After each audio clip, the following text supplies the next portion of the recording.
Now, I know that a lot of y'all are quite familiar with using ChatGPT as a creative assistant, but nevertheless, in our section of videos for this course, I want to go through some of the salient features that's available within ChatGPT itself. First and foremost, I want to go through the feature of having custom GPTs in place. Think of a custom GPT as your own personalized assistant. It's built using the same model as ChatGPT itself, but this is more fine-tuned through instructions, through certain settings. There are already some GPTs that have been custom made, and you can make use of them. As an example, if I search for any ones that are available based on usage of LinkedIn, I have one of a professional LinkedIn post writer. So I want to create now a chat based on this custom GPT itself. So this has been specifically catered or designed now for building posts on LinkedIn. Has kind of a very casual chat. I'm saying just write for me a short LinkedIn post announcing a new YouTube course on using ChatGPT and Python for AI projects. Make it sound friendly, professional, and inspiring. And you'll get kind of a response back. And what you see right here is a very clean and crisp response. You can now use this as a draft for your LinkedIn post. There are many custom GPTs that are available. Next is a concept of projects. A project is kind of like your dedicated workspace or kind of a folder that encapsulates your various chats. Now, as an example, for those who don't know me, I build online courses to teach students when it comes down to various certification exams. At the moment, a lot of students recognize me for my courses for teaching various aspects of the Microsoft Azure platform. What I've done in the recent past is I've been using ChatGPT as a kind of learning assistant, kind of a creative aspect for building my courses. For example, if I'm creating a particular lab or a particular demo, I'm taking the help of ChatGPT just to kind of tell me, okay, how can I improve upon my lab? How can I improve upon my demo? How can I improve upon the content that I'm giving to my students? At the same time, if I want to learn about a new Azure-based service, I will tell the model, please go ahead and do some research, get for me some information that I can probably learn, or give me a summary of the latest features of new services on the Azure platform. So I said, I can use this as a creative learning assistant. If I'm focusing primarily on, let's say, a particular certification, so let's say for AZ-104. So AZ-104 is an Azure-based certification for Azure administrators. I said you can use any topic that you like in terms of creating a project. But I said for me, so let's say that I wanted to consolidate all of my chats for this topic of AZ-104. I've gone ahead and created a new project, and all of my chats so if I expand this, you will see that all of the chats here, I've even asked ChatGPT to kind of give me kind of an intro for my course, some sort of script, some sort of content. I said I'm using this as that creative assistant to help me build my content. I said for your use case, for your work scenario, you can go ahead and create a project. And I said you can encapsulate all of your chats within that particular project. This is one of the advantages of using projects. For the project itself, what you can also do is you can create kind of system instructions at a project level. Here I've given some sort of system instructions wherein I'm saying that you are my course co-creator for this kind of AZ-104 exam. What is my audience? What are the outcomes that I want from this project?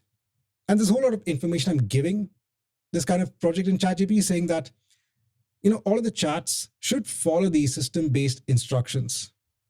Next is a quick note on the overall settings of ChatGPT itself. Very different categories here. Some of the important settings are, if I go on to personalization, so here in terms of enabling customization, this helps to customize how ChatGPT actually responds to us. We can put in custom instructions. Here you can define the behavior, the style, the tone that you want at an overall level for your ChatGPT account when it responds to your queries. So yes, we can provide system instructions at a project level, but we can also provide instructions at an entire ChatGPT level as well. Apart from that, if you scroll down, there is something known as a memory setting. There are two important settings here. One is to reference save memories, and the other one is to reference chat history. Now, I have turned these on because I find them as kind of useful settings when I'm chatting with ChatGPT itself. For example, if I have told ChatGPT in a particular project that you are an instructor or you are a coach that's helping me prepare for a particular exam, now it remembers that I told it to behave as a coach. Hence, it can use that sort of memory to understand more about myself. Over time, maybe it'll understand that, yes, I am an instructor. My purpose is to actually build online courses. It will always start now answering in that tone. And yes, I have seen this over time. So in the beginning, when I started using ChatGPT, it would give its normal responses, but over time, right, it is understood. What do I normally ask it in terms of, I said, my tone, my style? It has understood all of these important concepts. And now, without even me asking the system itself, it's able to respond in that style and tone. So with both of these settings on, in terms of referencing saved memories and referencing your chat history, it gives ChatGPT that sort of continuity into understanding, I said, your style, your tone, your preference. It then answers your query. I've seen this over time. It improves over time. It understands what I normally want, I said, in terms of responses. And throughout my projects and chats, it tries to keep up with that saved memory.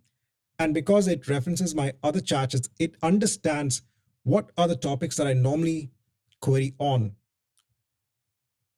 Some other important controls are, if I go on to data controls, there is this setting which I've turned off. It is to improve the model for everyone. So by default for you, it'll be turned on. When this is turned on, all of my conversations actually go back to OpenAI so that it can be used to train the model even further on. So as we know that OpenAI will release new models, these new models will be trained on new data because they want to continuously improve and fine tune the models, right? They want to make it more intelligent. They want to make it understand human behavior. The way that this can be achieved is by feeding in more data, by feeding in more interactions. And the best way is to take our interactions, feed it onto the model, and make it try to understand how it can improve itself. Now, for me, for my chats, I don't want to give it to the model for improvement, so I've turned this off.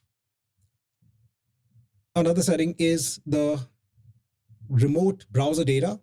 Here, it controls how the data from ChatGPT's built-in browser tool is handled. When this is turned on, this can fetch and temporarily store information from web pages to answer queries. Next, I want to go through the Canvas feature. So here I can go on to more and say, let's use the Canvas feature. This is an interactive workspace that's built right inside ChatGPT. It allows you to kind of co-create and edit any sort of long form content. See, when we create a chat, when we ask a query to the model via the use of a user prompt, we get a response back. So if I go on to an existing chat, right here we have the ability to copy the entire chat, but we can't make any changes here. We can just copy it. If you want to have an interactive kind of session with ChatGPT, we can make use of the canvas feature. So going back here, if I enable the canvas feature, let me put in a prompt. Here I'm saying that create a Python script that generates an image using the OpenAI Images API. When I send this across, yes, it is generating the Python program. Here we have the ability to run the code, quite useful. We can download the entire code snippet, we can edit the code, and we can copy it. So here is the complete Python script that generates an image using the OpenAI Images API, saves it locally, and prints the image URL. If I click on edit, we now kind of get a side-by-side panel in which on the left-hand side, we can continue to kind of prompt the model. And on the right-hand side, we have our code snippet. This is pretty useful. So now what you can do is you can actually make changes. We can make changes here itself. This is quite useful when you are, let's say, preparing documents, preparing long-form content, working with code. So on the left-hand side, you can converse with the model. On the right-hand side, you can start working with what's coming back. The next thing I want to talk about is this concept of turning on a temporary chat. These are kind of disposable conversations that do not get saved to your chat history. If you don't want, this is kind of like an incognito mode when it comes on to the Chrome browser. You want to ask the model something and you want to leave no trace of what you've asked. You can go ahead and start this temporary chat and then chat with the model accordingly. The only thing is, once you close this chat, it's lost.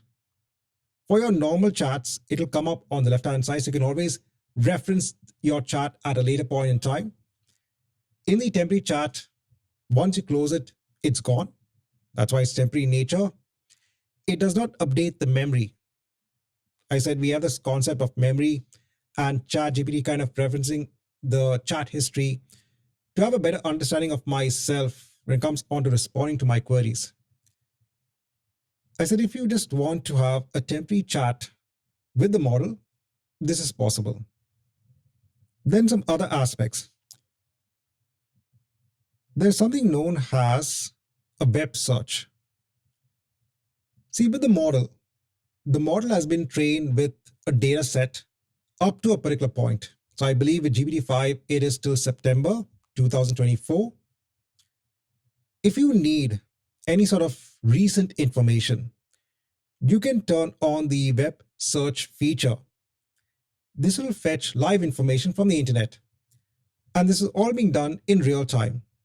For example, if I were to ask the model without this feature, I just ask it, even with its thinking cap on, I might ask it, okay, please give me a Python program that can interact with OpenAI's models. Let's say generate an image. Now, what it might do is it might give me a code snippet, but the code snippet might reference an older version of the Python software development kit. If I want to access the most recent version of how do we interact with OpenAI, then I would probably start the web search feature and ask it specifically to bring me the latest or bring me the code that references the latest version. Even when I was, kind of starting this course on, for you all for this YouTube series, I was taking the help of ChatGPT in terms of helping me with certain topics. And I remember I told ChatGPT that I want to show students on how to create Python programs that can interact with OpenAI's platform. The response it gave me is, it gave me a list of tasks, obviously. But in those tasks, it told that, how we can interact with the GPT-4o model. There was no mention of the most recent version of GPT-5. That's because it has only been trained up to a certain point. After that point, GPT-5 was actually released. So it has no knowledge of itself being present. Then I enabled the web search feature and I told it, please go ahead to the web, find out the latest version, and then give me a task list. I mean, it's all very important. Even when I'm studying for content, based on teaching students about Azure, there I'm actually very, very careful. I always refer to the Microsoft documentation because a lot of times ChatGPT does get things wrong. This is known as a concept of hallucination, wherein it thinks it has given the right answer, but it has not. I always vet out my answer with the Microsoft documentation. When it comes on to teaching, because I am teaching concepts, right? I need to be firm and correct myself. I said many times, ChatGPT has given me stale information. See, the things on the cloud platforms are evolving day on day. It's always important that we get the most recent and latest information. And I said, when I converse with the model, I always get stale information because it's only been trained till a particular date. Hence, I always make sure I vet my information out with the Microsoft documentation, but at the same time, I use the search feature to make sure it gets the most recent information. Another aspect is this deep research feature. This is kind of an advanced capability wherein it performs a multi-step long-form reasoning for your queries.